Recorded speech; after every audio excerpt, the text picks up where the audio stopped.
Muy bien, ¿cómo les va? Bienvenidos, bienvenidas a este espacio en el cual estamos conversando con diferentes em, realizadores y participantes de la próxima edición de Festicalp, edición número 2 del Festival de Cine Argentino de La Plata.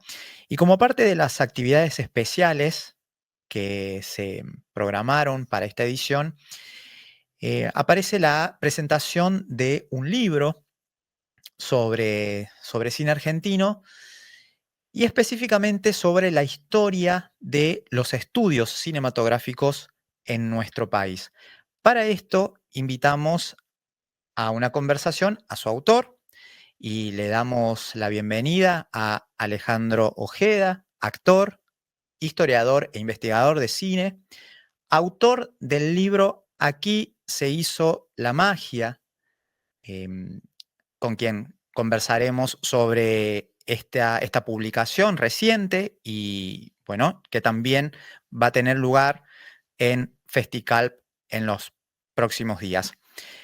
Los saludamos. ¿Cómo estás, Alejandro? Andrés por acá. ¿Cómo va? Hola Andrés, hola a todos, todas, ¿cómo están? Muy bien, todo muy bien por acá. Bueno, un gusto, antes que nada, poder compartir este espacio. Y la idea es que podamos charlar sobre Aquí se hizo la magia. Este libro que editaste se publicó hace muy poco tiempo, ¿no? En unos meses, y que Ujú. tiene la particularidad y bueno, el valor de poder indagar sobre la historia, ni más ni menos de los estudios cinematográficos, ¿no? A veces cuando pensamos en la historiografía en general, que suele concentrarse mucho más en los hechos que tienen que ver con el desarrollo de una filmografía, ¿no? Cómo hicieron los directores, las directoras para realizar sus películas. Bueno, en este caso, la historia pasa por conocer a los estudios, esos espacios tan sagrados, en cierto modo, ¿no? Para que las historias y las películas puedan existir. Preguntarte antes que nada, ¿cómo surge esta iniciativa de poder ir tras estas historias? Mira, surge a partir de la curiosidad, la misma curiosidad que me mueve también en mi profesión como actor, ¿no? Eh, Creo que desde muy chico siempre me dio mucha curiosidad saber dónde se habían hecho las películas y cómo se habían hecho las películas, ¿no?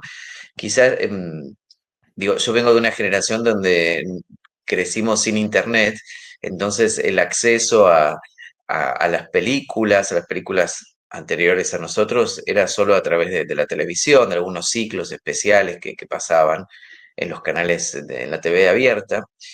Y después también a través de los libros y de algunos fascículos del cine que venían, pero claro, lo que pasaba es que esos fascículos contaban la historia de las películas americanas o europeas y la historia de esos estudios de cine, ¿no? De los estudios de Hollywood. Y siempre me rondaba esa inquietud de saber, bueno, si acá había habido también estudios de cine, cómo eran.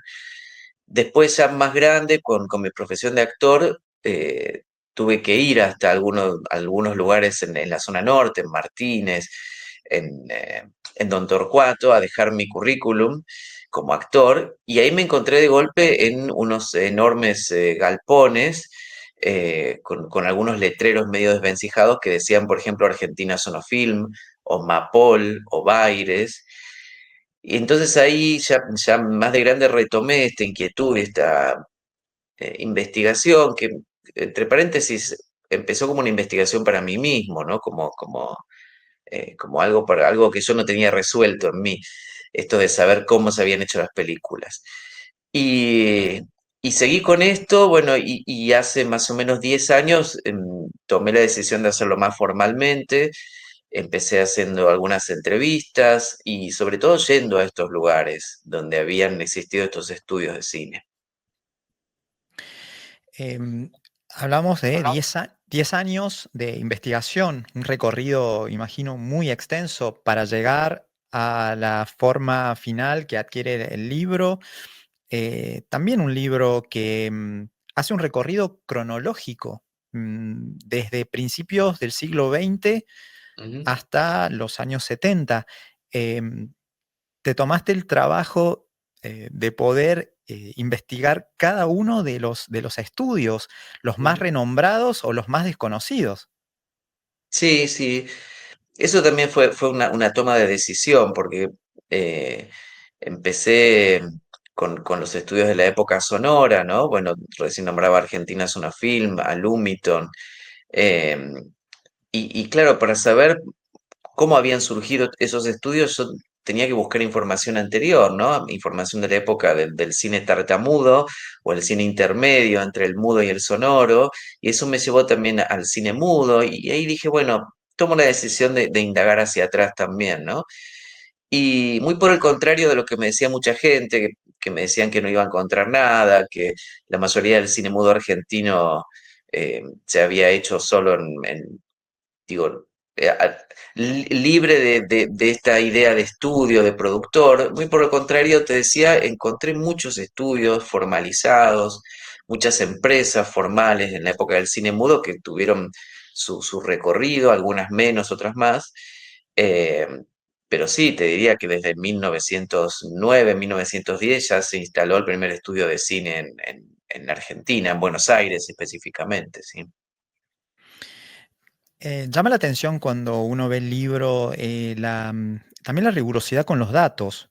Cómo fue recopilar toda la información, los datos precisos, fechas, lugares, direcciones, eh, fotografías, em, que bueno, dan cuenta de la vasta cantidad de estudios, ¿no? Porque realmente son muchísimos años a lo largo de las décadas que vos abarcás en el libro.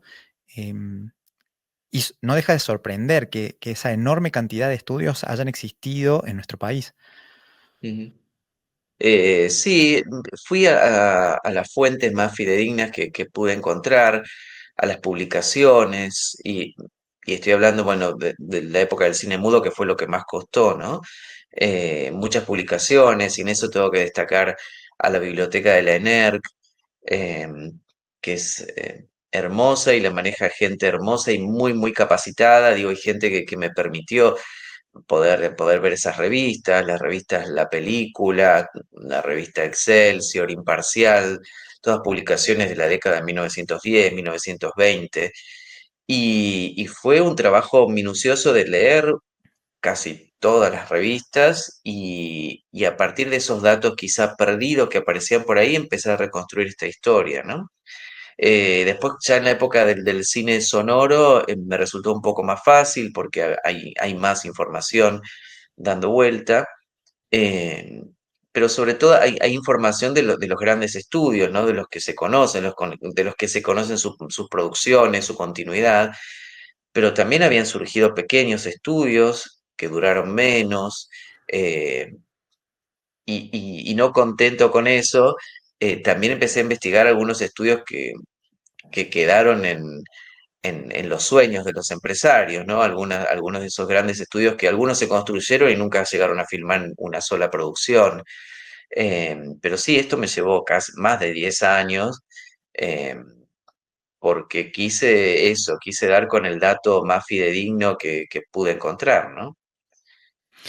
Recién mencionabas a distintos empresarios, ¿no? Uno a veces pierde un poco de perspectiva cuando piensa en que el cine, o buena parte del cine, es industria, es negocio, ¿no? Y los estudios estuvieron a cargo de empresarios, ¿no? Los que accedían a los medios de producción, muchos de ellos inmigrantes también, ¿no?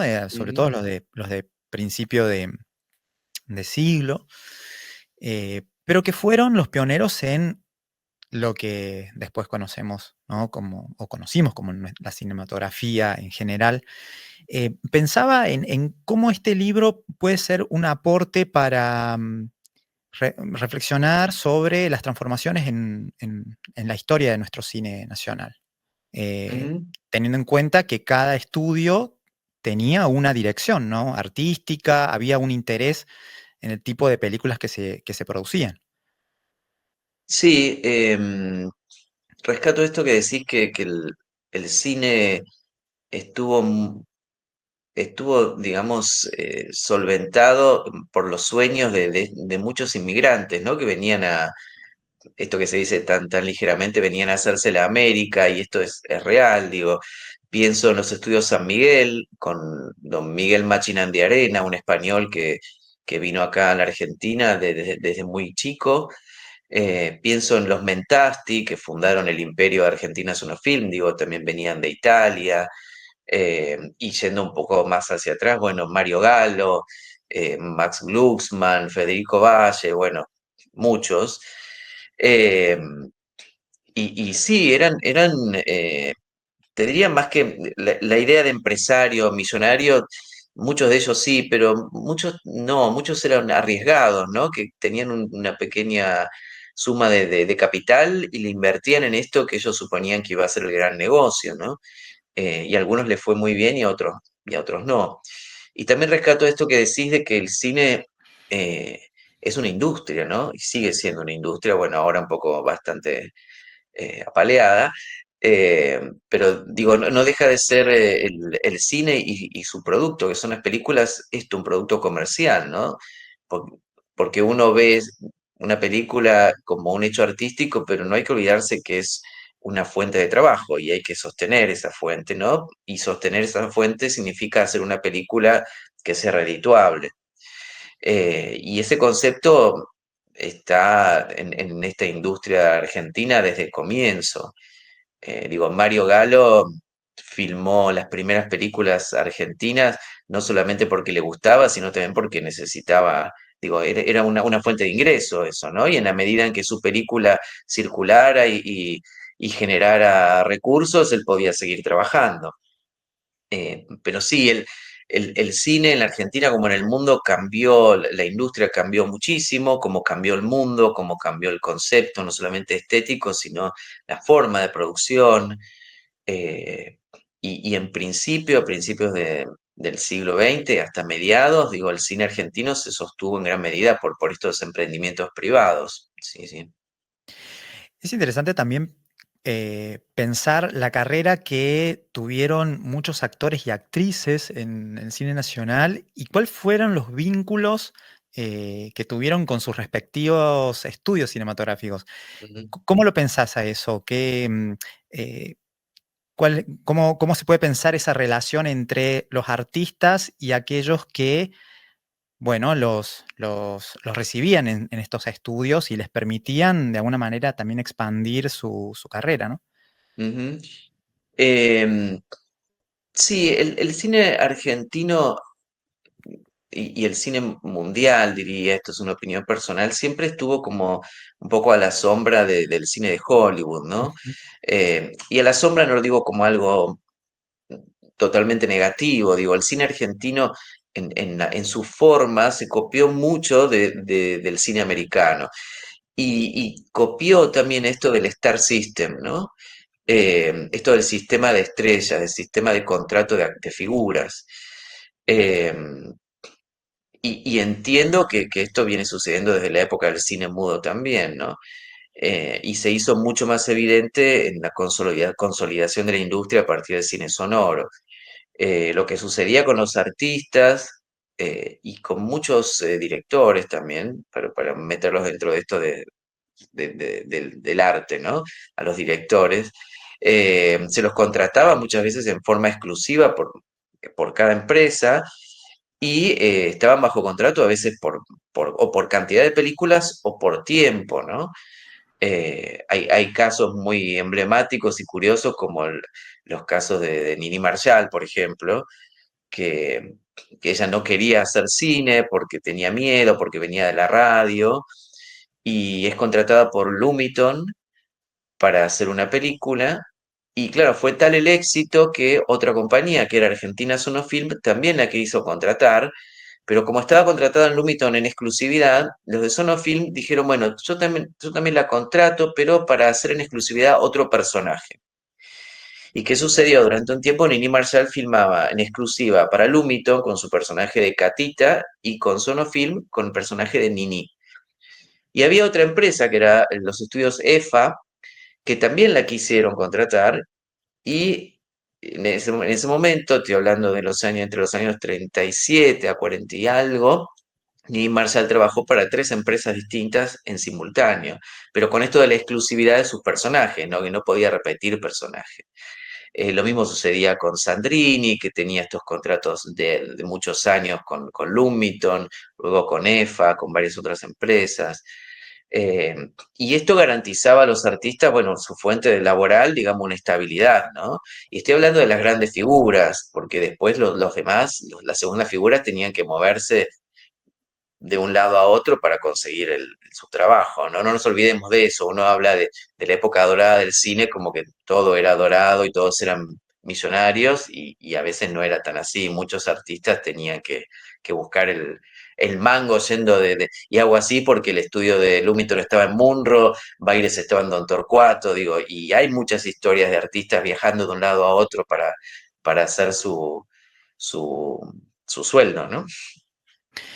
Vos te tomás también el trabajo en en la presentación de cada estudio de nombrar a sus directivos o sus figuras fundantes, ¿no? Es llamativo también ese nivel de detalle de los que formaban parte eh, desde esos primeros momentos de ese estudio, de esa casa productora.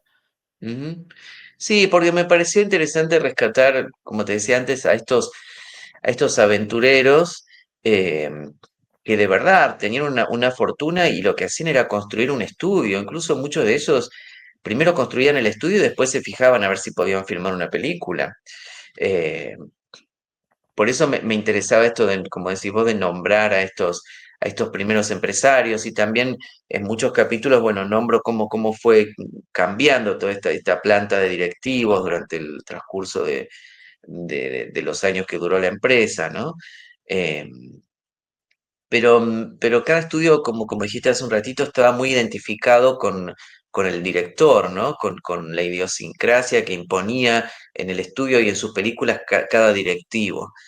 Te puedo nombrar, como te dije hace un rato, también a Machinal de Arena en San Miguel, digo, se decidía en su oficina personal, con los Mentasti en Sonofilm pasaba lo mismo. El caso de EFA era distinto porque eran tres empresarios que se habían reunido para formar este estudio, pero también las decisiones las tomaban ellos, y las decisiones económicas y estéticas también, ¿no? Hmm. Por eso me pareció como importante esto de rescatar los nombres de ellos, así como también me tomo el trabajo, en mi trabajo en mi labor de archivista, digo, de agarrar una foto de una película y me tomo el trabajo de saber, de poner el nombre a cada cara, ¿no? Me parece como importante este trabajo de rescatar a estas personas. Sin duda, ¿no? Y empiezan a aparecer también historias, anécdotas respecto de los estudios y nuevamente los directores. Pienso en Torre Nilsson con Argentina Sonofilm, por ejemplo, que también tuvieron sus vaivenes, ¿no? Ujú, Sus tensiones. sí. Em, ¿Hasta qué grado también muchos artistas contaban con la libertad para poder, bueno, hacer lo que ellos quisieran hacer? O lo que, bueno, se esperaba que hicieran y se tenían que atener a esas indicaciones, ¿no? También me imagino que fueron tiempos y fueron en décadas en las cuales también se disputaba ese sentido de la importancia del artista, ¿no? Ujú. Sí, sí, hay muchos casos de directores que, que tenían que hacer lo que les pedía el estudio, eso es real. Digo, y también pienso que en toda esa época, esa primera época del cine argentino, desde el 30 hasta te diría, los 50, era muy difícil también filmar y producir por fuera de todo este engranaje de los estudios, ¿no? Era muy caro filmar. Pienso en el caso de Hugo del Carril, digo que hizo toda su carrera, casi toda su carrera en Lumiton y en San Miguel, y él siempre quiso filmar su película. Bueno, él empezó dirigiendo, pero dentro de esta estructura del estudio San Miguel. Después, cuando filmó Las aguas bajan turbias, se fue a otro estudio, pero con el aval también del estudio San Miguel, de la esposa del dueño del estudio, que eso es un caso muy curioso. pienso también en Mario Soffici, que vino de filmar Prisioneros de la Tierra y luego fue contratado por los estudios San Miguel y terminó filmando algunas comedias que uno dice que qué le pasó a Don Mario para llegar a esto. Pero bueno, era también, estaba bajo contrato y digo, él también, como decimos ahora, tendría que pagar los impuestos, ¿no? Digo, era parte de su trabajo. Y también por otro lado pienso en Christensen, cuando filmó en Lumiton, digo que en Lumiton le dieron carta blanca para poder filmar Safo, por ejemplo, una película que fue bastante polémica, o El Ángel Desnudo, y eso dentro de la estructura de un estudio. Eh, y después, bueno, ya es otra historia, ya a finales de los 50 cuando las cámaras salen a la calle Claro. y la idea de estudio ya empieza como a desvanecerse un poco y salen los directores a filmar otras historias, ¿no? Claro, eso también es muy interesante, ese momento de quiebre, ¿no? En donde el estudio en sí, el edificio y toda la arquitectura empieza a dejarse un poco de lado para que las historias cobren otro vuelo, ¿no? Ujú, Em, Sin duda ya en los 60 y también las nuevas posturas teóricas inclusive, ¿no? De la idea del autor y de todo ujú. un control sobre el proceso creativo, me imagino que hizo que también los estudios fuesen quedando un poco más de lado. Sí, sí, porque eran unas enormes fábricas que eran muy difíciles de sostener, ¿no? La mayoría de los estudios empiezan a quebrar a principios de los 50. Los directivos originales se alejan de estas empresas. Muchas de estas grandes fábricas son sostenidas por cooperativas formadas por los mismos empleados. Pero ¿qué hacen? Producen muy pocas películas propias, pero sí alquilan estas estructuras para estos cineastas independientes, ¿no? Eh, Pienso en el caso de Fabio cuando tuvo que hacer algunas escenas de Crónica de un niño solo, que alquiló los estudios San Miguel para hacer algunas tomas. Eh, También alquiló el estudio para filmar Nazareno Cruz y el Lobo. Digo, estas grandes estructuras que sostenían toda esta maquinaria, ya en los 60 se convirtieron en lugares de alquiler. eh, los que sobrevivieron, ¿no? Porque muchos ya se empezaron a demoler, a convertirse en otras cosas. Eh, y sí, cambió el concepto de cine, cambió la técnica de cine también. Y de verdad digo esto de las cámaras salían a la calle porque las cámaras eran mucho más fáciles de transportar también. Eh, el sonido directo ya no era un problema, entonces se podía filmar más fácil. Y cambió el concepto, digo, también influenciado por todo lo que estaba sucediendo en Europa, ¿no? Digo, el neorrealismo nace un poco a partir de la destrucción de estos grandes estudios. En la guerra, muchos de estos estudios se destruyeron por la guerra, muchos se convirtieron en otra cosa, y ahí es cuando en Italia los cineastas empiezan a salir a la calle, digo, y acá empezamos a copiar un poco eso y hubo como una transformación en todo el mundo, ¿no? Del concepto de cine. Incluso en Hollywood ya los grandes estudios empezaron a transformarse en otras cosas, empezaron a demoler muchos de ellos. Sí, cambió y mutó la industria muchísimo y sigue cambiando, ¿no? Es una industria muy, muy, muy viva. Y em, me llama la atención también que haces algunas observaciones en el libro. Te tomaste el trabajo de ir a estas direcciones, a ver qué hay hoy en lo que antes había un estudio, qué hay en esos espacios, ¿no? Ujú. Sí, eso fue mi parte de Indiana Jones, de querer ir a cada lugar a encontrar el Santo Grial. Eh, y me encontré con muchas cosas muy, muy divertidas, muy hermosas, algunas otras cosas un poco más tristes. Tristes en el sentido de que no encontré ningún vestigio físico de estructura, ¿no? De los estudios. Pero sí, me tomé el trabajo de ir a la mayoría de los que funcionaron aquí en la ciudad de Buenos Aires. Fui hasta a La Plata para ver un estudio específico que había producido unas películas muy, muy extrañas. Eh, Fui a Mendoza también, Córdoba, Rosario. em, y muchos de esos lugares, la gente que los habita ahora no tienen ni idea de que esos lugares alguna vez fueron estudios de cine, ¿no? Eh, y eso fue muy lindo también en el sentido de llegar con alguna foto de un rodaje y tocar el timbre y que me dejaran entrar y ver qué había del lugar. Eh, eso fue una de las partes más lindas de todo este trabajo de investigación. Y antes de finalizar, Alejandro, te pregunto, ¿cómo fue el trabajo de edición de del libro, ¿no? Publicarlo en Ujú. tiempos muy complicados, sin duda, las coyunturas también hacen que tener estas iniciativas sean cada vez más, más complejas, sostenerlas en Ujú. el tiempo. Sí. ¿Con qué apoyos contaste? ¿Cómo fue esa edición? Mira, yo soy egresado de la DIPRA, de la Diplomatura de Preservación Audiovisual, eh, que lo dicta, lo sigue dictando la Sociedad por el Patrimonio Audiovisual, y, y les propuse a ellos poder editar mi libro, que yo ya lo tenía terminado ya hace un tiempo, y bueno, gracias a ellos se pudo editar, se hizo una tirada de pocos ejemplares. eh, que salieron, bueno, un poco también con la excusa de hacer la presentación en el Bafisi de este año. eh, y sí, si no hubiera sido por el apoyo de la Sociedad por el Patrimonio, creo que no se hubiera podido hacer. No es un libro costoso desde lo práctico, eh, pero bueno, como dijiste, sí, es difícil editar un libro en la Argentina en cualquier circunstancia y en esta que estamos atravesando, más difícil aún. Eh, pero bueno, el libro físico está y el trabajo de edición fue arduo también porque eh, hubo que hacer muchas correcciones. Bueno, en eso de las correcciones estuvo también ahí muy atento Andrés Insaurralde, que me acompañó casi desde el primer momento de esta locura de editar un libro.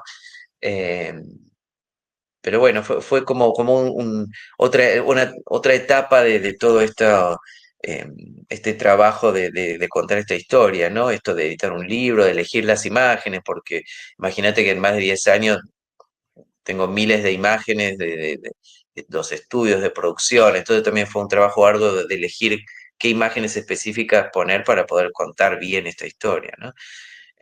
Pero sí, el libro está, el libro físico existe, dentro de poco saldrá el ebook, eh, así que nada, es el primer libro, mi primer libro editado y espero que no sea el último. eh, ahí seguiremos. Bien, Alejandro, un verdadero gusto. Así que próximamente presentación en el marco de Festival de Cine Argentino de La Plata. Aquí se hizo La Magia, un libro que explora la historia de los estudios cinematográficos en nuestro país. Muy agradecidos por tu tiempo, Alejandro. No, gracias a vos, gracias a todos, a todas, bueno, y los espero en la presentación del libro. Gracias. Gracias, un abrazo. Gracias.